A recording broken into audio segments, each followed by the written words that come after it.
He changed his whole life to do this one thing, to become a Hell's Angel.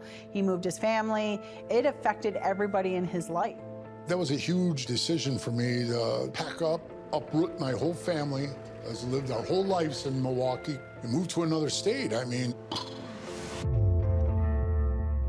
we moved the day of my high school prom. That was the day of my senior prom. We moved. And then, so like a lot of... I know that, but go ahead. Yeah, so a lot of things happened.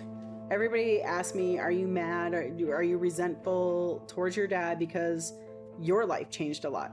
I just sucked it up and I says, this is what my family does. I don't want to get this done and knock it off. I thought that the Hells Angels were gonna be the same as the Sinners, because that's what my dad kind of sold to us. When I first started my adventure to be a Hells Angel, it was in Minneapolis with Pat Matter. He ran the state of Minnesota with an iron glove because what he said went. Well, you know, Pee-wee is a likable guy, but there's something about at first, with me, it didn't go off real well. They bring me in a room and Pat says, are you ready to do this? You want to be a Hells Angel? I said, yes, I do. You willing to go to prison and you may have to kill somebody, you may get killed, you good with that?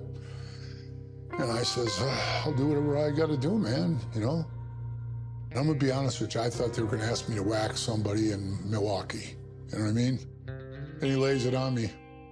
We want you to take a lie detector test.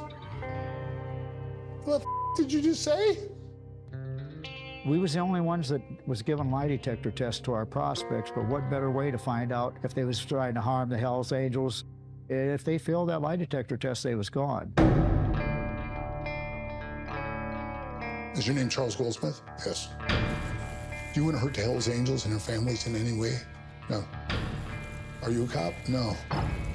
Have you ever testified against somebody for the prosecution? Yeah, this is all I asked you. It had me like at the edge of my chair, like, ooh, this is it, man. And that's when Pat came to me and he goes, got some bad news for you. I said, what's that? He goes, you passed the lie detector test. And that's when I started my prospecting.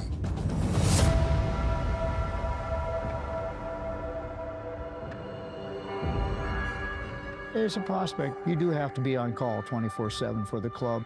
Club comes first. Oh, man. I never saw my family. It was just like minor watching the bikes, cleaning the clubhouse, cut your grass, paint your garage. Screw you, you know? And there was a lot of that, bro. A lot of it. I think because he was president of the Sinners, he didn't really want to be a prospect. When my dad became a prospect in Minnesota, it was almost like degrading. Oh, Pee-wee, come down to the clubhouse. It's the middle of winter at 12 o'clock at night, and then he'd get all the way down there. Oh, never mind, we don't need you. Yeah, they do that. That was constant. This isn't the Sinners. These guys aren't going to come over and have Sunday dinner with us, you know? I did think we had moved to Minnesota to be safe from the outlaws. That Minnesota was a Hells Angel state and that they wouldn't want to come there. But it was not the case at all.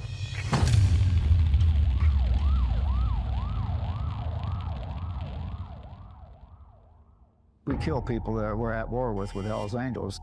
A lot of the guys in the club didn't want to see that war start up, but I was for Hells Angels. I wanted to see the club grow. Biker gangs' main purpose is to acquire territory. The more territory that they have, the more that they're able to fuel their drug trafficking, arms trafficking, all of their nefarious activities. And the outlaws' gangland signature is bombings. So if the biker gangs dip into each other's territory, it starts a biker war.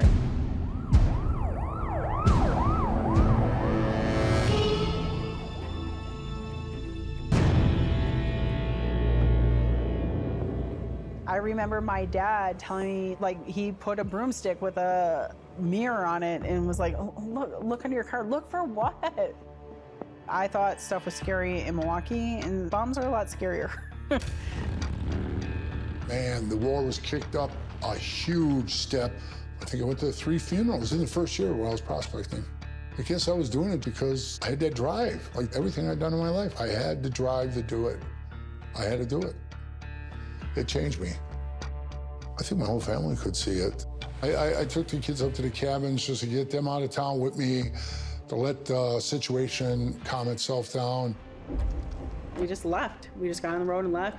And we're in the middle of nowhere, so he'd have to go somewhere to call my mom.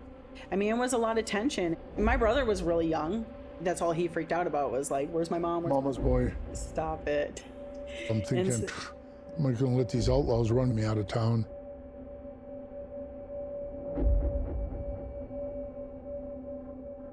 Every day was a risk. Every day was a challenge. But I gotta tell you, I don't think Pat wanted me in the Minnesota Angels. I don't know, he just didn't want me around, you know? He always tried to bust my balls in. On deck at matter, 325 pounds.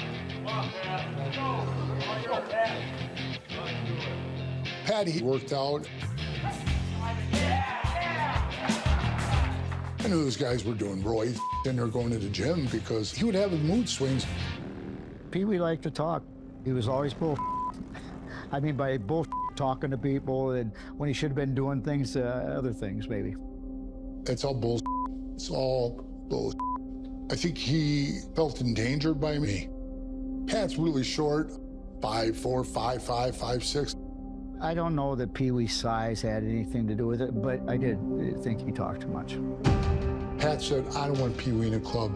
He said, hey, Charlie, you're just not cutting it. I was thinking to myself, not cutting it, man. And I was like, what the hell do you mean, yo? I walked out that door, and I was actually relieved of all the bullshit I'd just been through. I never felt no brotherhood there, none. But I got this burning desire in me still to want to be this Hells Angel. I already had a plan, and I'm gonna show you, son of a, how it's done, you know?